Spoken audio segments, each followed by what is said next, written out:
Olá mais uma vez, obrigado. Agradecer desde já a sua companhia, a sua audiência. Muito obrigado por estar aqui com a gente. Aqui na Nova Gazeta, começando mais um Observatório Político. Lembrando que sempre, de segunda a sexta, às 10 da manhã e às 10 da noite, estamos aqui.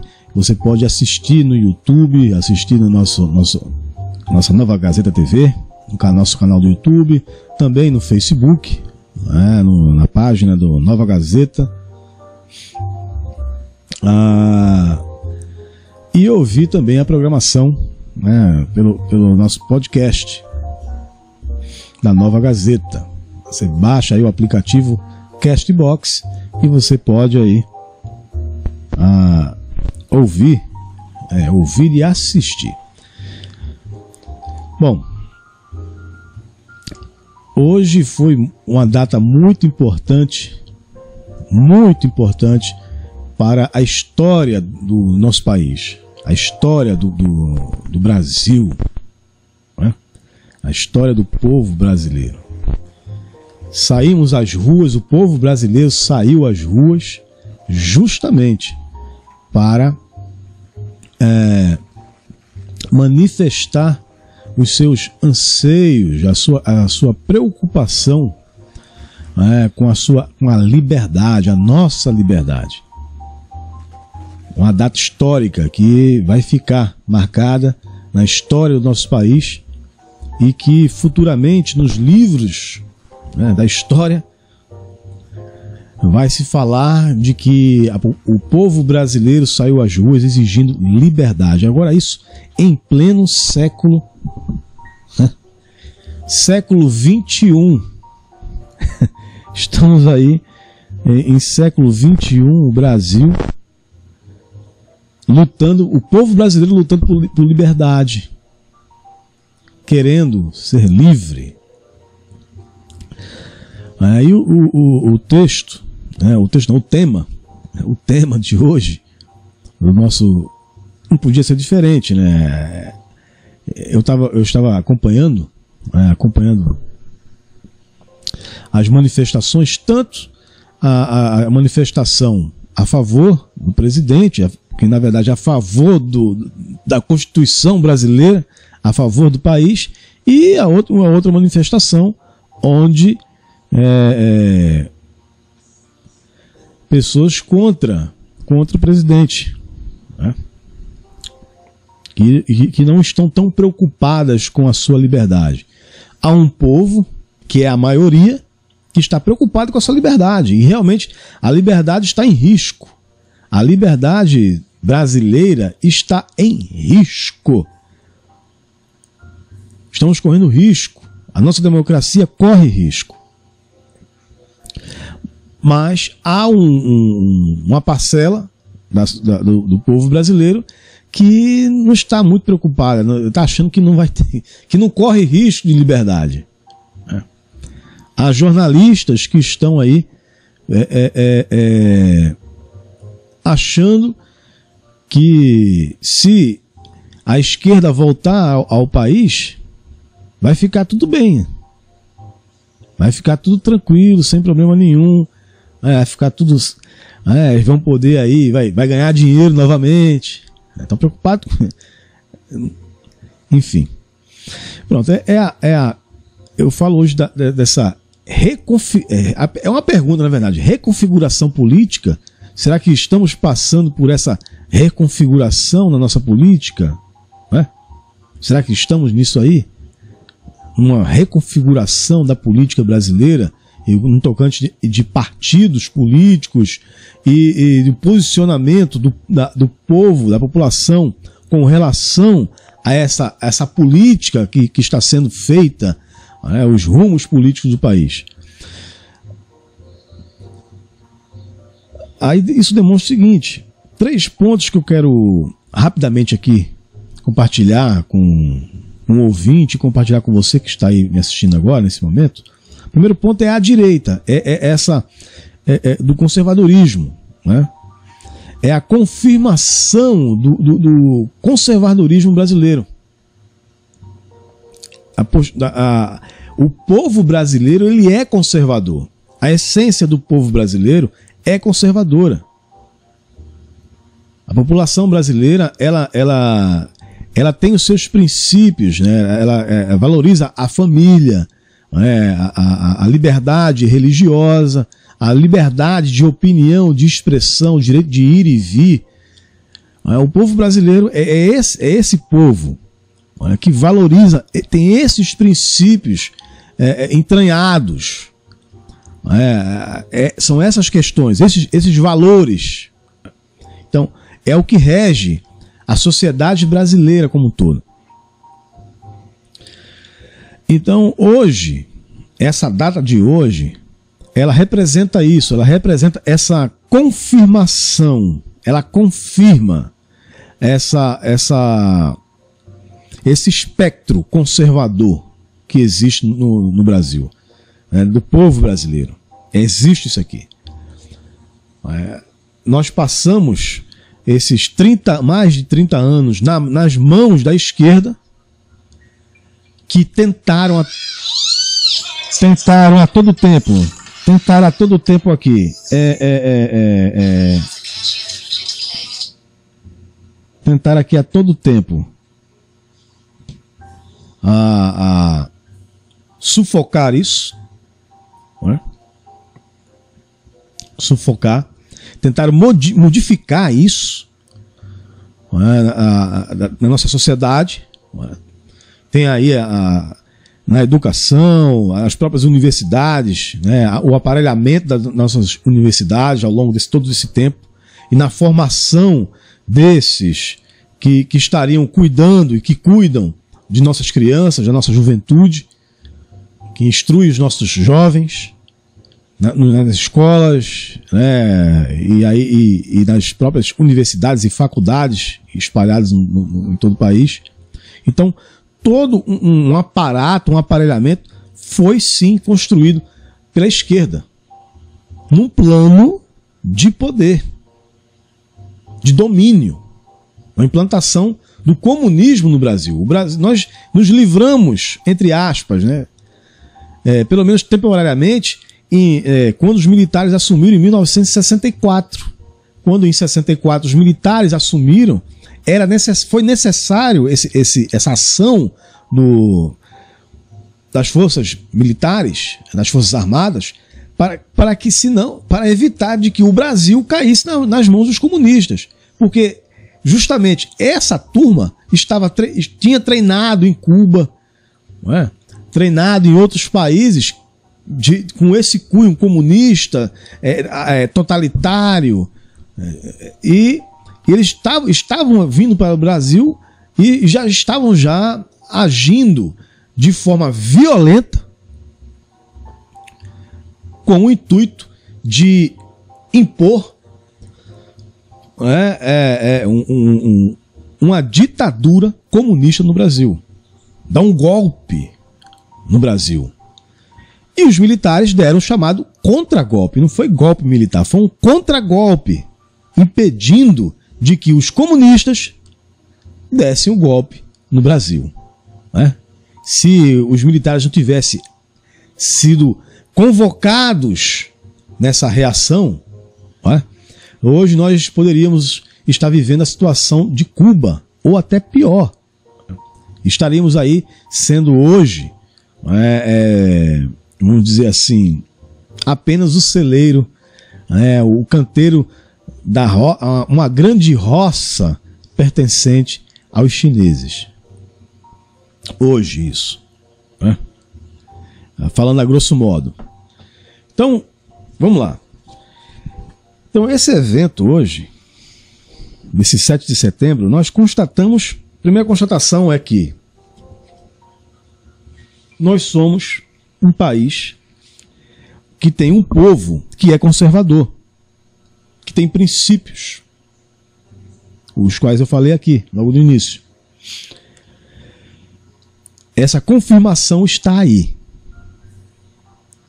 A população brasileira, o povo brasileiro compreendeu o momento político que estamos vivendo, os riscos que estamos correndo, da nossa liberdade, a democracia em si, a soberania nacional. A população entendeu isso e saiu às ruas, reivindicando que princípios, liberdades que estão previstas e são garantidas pela nossa Constituição sejam, de fato, respeitadas. Primeiro ponto. A confirmação desse espectro de esquerda no nosso país. Segundo ponto. Hoje, 7 de setembro, serviu para que a esquerda percebesse de que ela já confirma que a esquerda ela perdeu essa conexão com o povo. A esquerda perdeu essa conexão. Ela não fala mais a linguagem do povo. Antes, a esquerda, durante todo esse tempo, ela vinha enganando a população. Mas com vamos dizer assim, a popularização das redes sociais, com a questão do acesso das pessoas, da população a essas redes sociais e essa interação, essa interatividade, né? Você está aqui, você conversa com uma pessoa, você está no Nordeste, fala com uma pessoa que está no Rio Grande do Sul, o camarada está no Rio Grande do Sul, fala lá, que está lá no Amazonas, conversa com quem está no Rio de Janeiro. Aconteceu isso. E as pessoas começaram a emitir as suas opiniões, começou a surgir questionamentos, e lógico, com a Lava Jato, completou isso aí tudo, e as pessoas começaram a perceber quem é a esquerda. O engano. Então a esquerda, isso aí mostrou justamente essa perca dessa conexão com o povo. O povo é conservador e percebeu as artimanhas da esquerda. Foi isso que aconteceu. A população brasileira percebeu isso. Então houve essa quebra de conexão. Agora só que é o seguinte. Terceiro ponto é que dentro disso aqui, dessa percepção, o cenário político brasileiro confirma também a impossibilidade do surgimento de uma terceira via. Porque o Brasil, é interessante. A política no Brasil é interessante. Nós temos aqui 35 partidos políticos. E esses 35 partidos não significa que existem 35 formas, 35 ideologias, 35 visões diferentes de mundo. Não existe isso. Existe apenas duas. É o conservadorismo e o progressismo. Conservadorismo que nós estamos vendo a confirmação da presença conservadora, do espírito, do espectro conservador no nosso país. O Brasil é um país conservador, é um país tradicional, vamos dizer assim, de famílias tradicionais, de crenças, de manifestações, tudo conservador. E existe o progressista, que é essa questão que nós já sabemos, ideologia de gênero, descriminalização das drogas, né? A favor do aborto, enfim. Aí o que acontece? Querem fazer, né, tentar criar um Frankenstein, que é a terceira via. A terceira via é um Frankenstein, um remendo. Não existe terceira via. Só existe dois espectros, esquerda e direita. Conservador, né, e progressista. Não existe a terceira via. A terceira via, na verdade, ela é um braço da própria esquerda. O PSDB não engana mais ninguém. Todo mundo sabe que o PSDB é um partido de esquerda. Sempre foi um partido de esquerda. Apenas fazia um jogo, um teatro com o PT. Olha, nós somos isso aqui, a gente vai estar... Mas ali é uma casa só. E o PSDB quer surgir como uma terceira via. Que isso não existe terceira via, né? Aí o que acontece? Essa reconfiguração, ela é inevitável. Política. Nós já entendemos isso aqui. O Brasil se confirma como um país conservador, de matriz, de pensamento conservador. A esquerda, nessa confirmação do conservadorismo no Brasil, denuncia, né, escancara essa perca da conexão da esquerda, do progressista com a população rejeita isso, é o que acontece. O povo brasileiro demonstrou a rejeição à esquerda, a maioria do povo brasileiro. Pronto. E aí, o que acontece?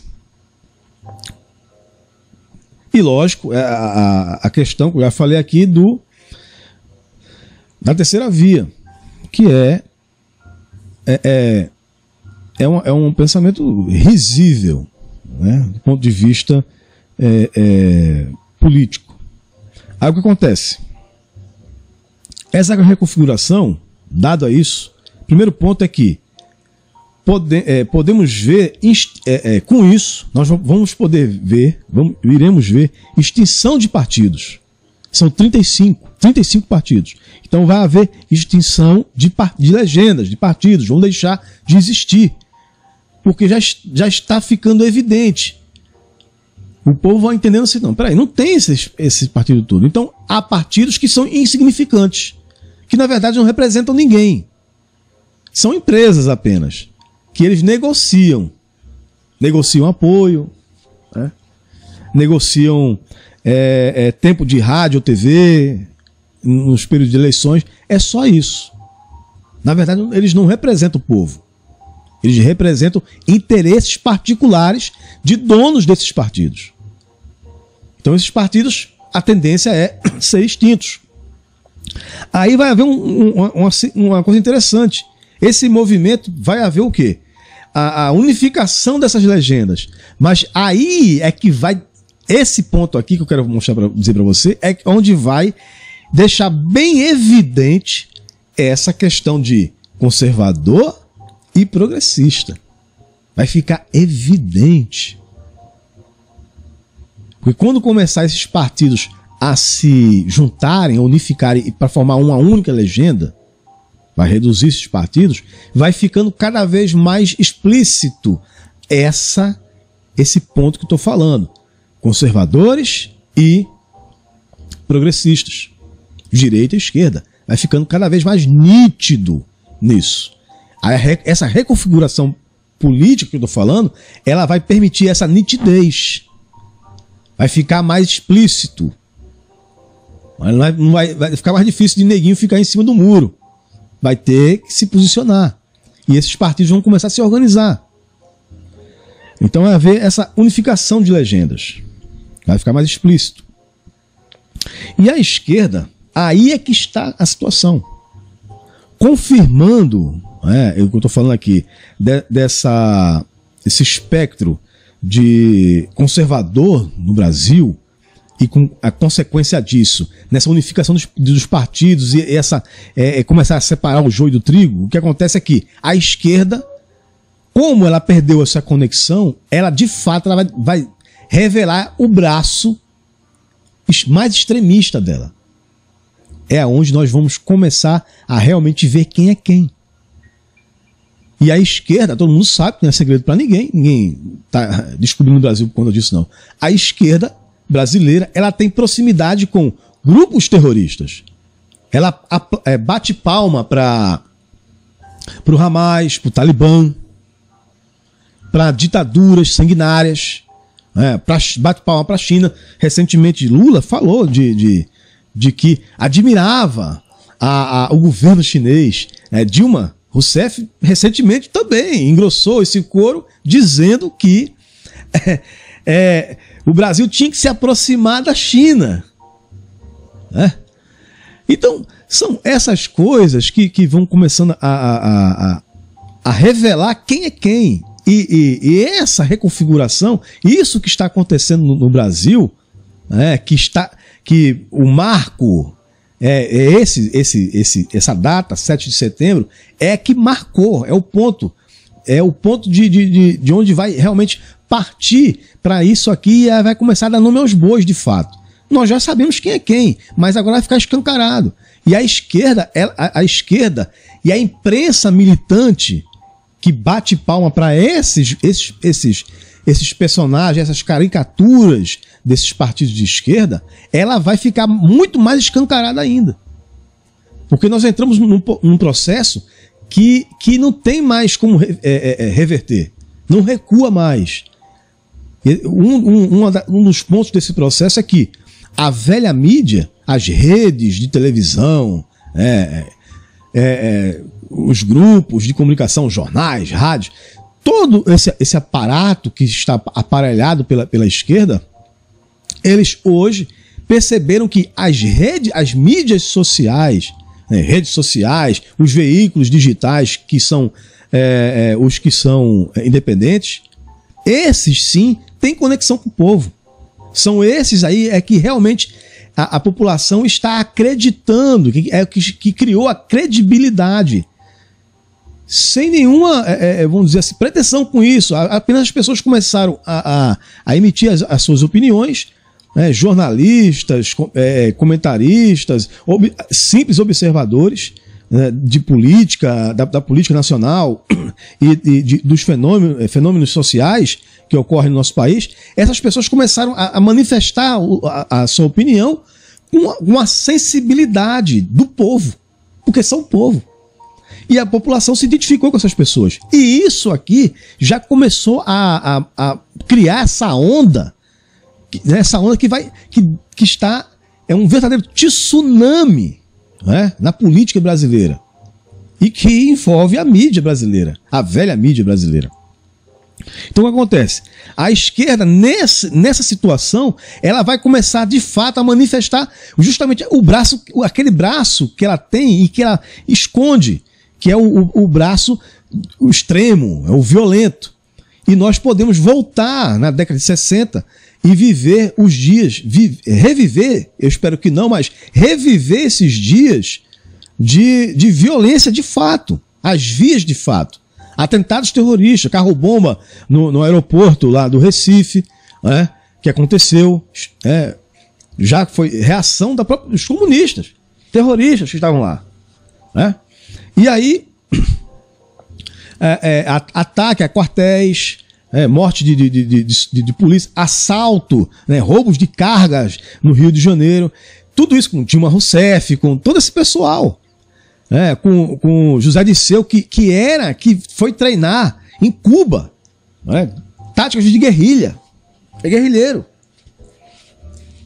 Esse é o pessoal que veio e que queriam implantar um regime comunista aqui, uma ditadura comunista no Brasil. E aí os militares daqui do Brasil, as Forças Armadas, deram um contragolpe. Nós iríamos sofrer um golpe, mas aí houve um contragolpe. E esse contragolpe foi que livrou o Brasil de se transformar em uma Cuba, uma enorme Cuba. Hoje estaríamos, sabe Deus lá como estaríamos aqui. Só Deus sabe. Se eles tivessem realmente dado esse golpe no Brasil e instaurado a ditadura comunista aqui no Brasil, sabe-se lá como nós estaríamos aqui. Então, a esquerda, a tendência é ela mostrar esse braço. Vai tentar de todo jeito, porque é um plano da esquerda, da esquerda brasileira, juntamente nesse contexto do Foro de São Paulo. Eles querem transformar toda a América do Sul e a América Latina numa nova União Soviética, tanto que o nome era URSA. URSAL. Uma nova União Soviética. Esse é o plano. E o Brasil começou justamente, por isso havia o patrocínio dos governos petistas a essas ditaduras aqui na América do Sul, né, dando dinheiro mesmo, financiando ali, estruturando, porque justamente ia chegar o momento em que esse Foro de São Paulo seria concretizado. Mas aí chega Bolsonaro, que se transforma na pedra no meio do caminho dos esquerdistas, dos comunistas. E aí, esse desespero desses partidos de esquerda, que não se deve confiar nesse pessoal, são pessoas que não podemos confiar, acreditar, são perigosos, eles são perigosos de fato, não é? Tanto é que tentaram matar o presidente em plena campanha, na época candidato, né, o Bolsonaro, tentaram matar ele de uma facada, um camarada que fazia parte do PSOL, e houve também, lembrando aqui, que a gente tem que lembrar, né? As pessoas esquecem, mas a gente tem que estar lembrando, não é? Justificaram lá para dizer que o Adélio estaria lá em Brasília, no momento da facada, uma pessoa lá registrou a entrada como se fosse ele, quer dizer, construindo um álibi, né? Que ele não está, que ele estaria em Brasília no momento do atentado. Então, quer dizer, isso foi planejado. E na hora que ele foi preso, rapidamente surgiram advogados para ali proteger, defender o assassino, né, tentou matar o presidente. Então, tudo isso aí mostra quem é a esquerda. Cai quem quer. Né? Cai quem quer nisso aí. Então, a esquerda, nessa reconfiguração política que já está acontecendo no Brasil, já está em curso, a esquerda vai sim mostrar quem é. E ela vai tentar de todo jeito, usando instituições como o STF, através de ministros que podem de fato aí agir, e já estão agindo. No primeiro ponto, alguns deles estão desrespeitando a Constituição. Né, anularam as condenações de Lula, anularam as condenações dele, depois tornaram ele elegível e, por fim, ainda botaram, vamos dizer assim, uma pedra em cima da possibilidade de haver uma auditoria nos votos, uma contagem pública dos votos. Então, toda essa manobra é muito suspeita. Se caminha para quê? Para eleger um bandido condenado que não tem condições nenhuma. As ruas estão mostrando isso.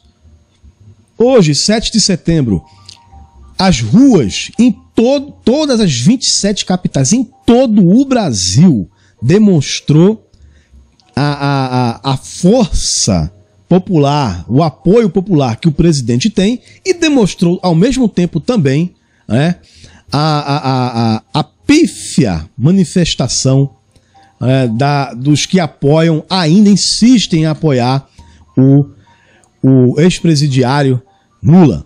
Então, já demonstra isso. Então, as pesquisas que os institutos de pesquisas estão apresentando não devem ser consideradas. Não retratam a realidade que vemos hoje escancarado nas ruas em todo o Brasil. Então isso aí está demonstrado isso. Então é perigoso sim. A esquerda ela vai sim, corremos esse risco dela manifestar, revelar esse braço extremo, violento, e a gente tem que ter cuidado com isso. E o terceiro e último ponto é a questão, nessa reconfiguração da nossa política. O terceiro e último ponto é justamente onde está o podre, né? A fruta podre. Onde é que está a fruta podre de todo esse problema? Que é justamente no judiciário. É lá. Então, essa reconfiguração vai fazer com que esse judiciário que nós conhecemos hoje vá sofrer alterações na sua Constituição e no seu funcionamento. É isso aqui. Né? A sua Constituição e o seu funcionamento. Vai haver isso. Porque da forma que está o judiciário brasileiro, como funciona, o judiciário que eu falo é no sentido da Suprema Corte, né? Eu estou falando da Suprema Corte, o poder judiciário, o terceiro poder, o poder judiciário. Está mais do que provado que da forma que o poder judiciário está trabalhando no Brasil, que trabalha aqui no Brasil, né? A forma que eles estão conduzindo o que eles deviam estar fazendo não é satisfatório. Primeiro porque eles estão desrespeitando a Constituição. Rasgaram diversas vezes a Constituição brasileira, desrespeitaram a Constituição, atropelaram a Constituição brasileira. Né? Então tem que modificar essa Constituição, a formação dessa corte. Não ser mais por indicação do presidente, né? Ver uma outra forma, seja por eleição, direta ou indireta, mas tem que haver uma eleição. Não pode ser da forma que está. E também não pode ser vitalício. O camarada entra, como aconteceu na situação do Alexandre de Moraes. O cara entrou um pouco mais de 40 anos, aí a gente vai ter que aturar esse cara até os 75 anos, 70, 75. Ninguém vai aguentar, né? Ninguém aguenta isso, não.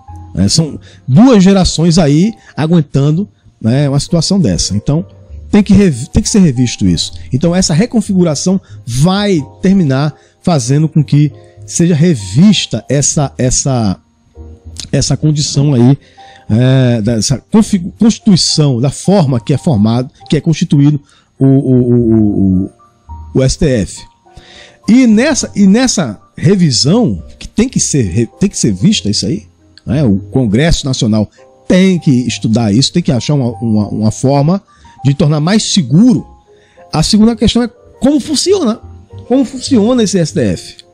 Como vai funcionar esse STF? Porque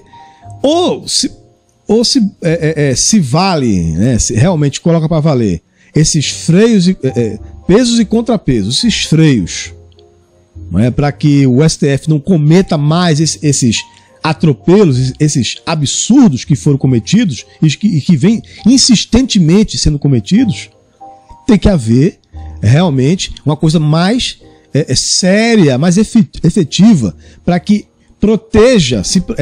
possamos proteger os demais poderes e, claro, proteger a população brasileira dessas ações, né? Pessoas que estão sendo presas apenas pela sua opinião. Isso não pode acontecer. Isso é inadmissível dentro de uma democracia que pessoas sejam acuadas, pressionadas, perseguidas, presas pela sua opinião ou pelo simples fato de questionar. Isso aí não pode ser, não é admissível mais. Nós somos uma democracia. E, pelo visto, ministros do STF esqueceram disso. Esqueceram. Ou querem esquecer, ou fazer de conta que não existe a Constituição e que eles fazem do jeito que ele quiser. Então isso não pode permanecer da forma que está. Então esse é um momento propício para esta que eu chamo de reconfiguração política brasileira. Porque a social já foi confirmada. O Brasil é conservador. Agora resta ver a nossa política. Como queremos a política brasileira? Como queremos que os nossos políticos, que os partidos políticos se comportem, né, nessa gestão, nessa condução da nossa política? Tão importante isso. Quero agradecer aí mais uma vez. Você compartilhe nosso vídeo, compartilhe, dê lá o seu like ou o seu dislike, e que a gente possa aí estar contribuindo para o amadurecimento, para o crescimento da nossa democracia. Forte abraço para todos e até a próxima.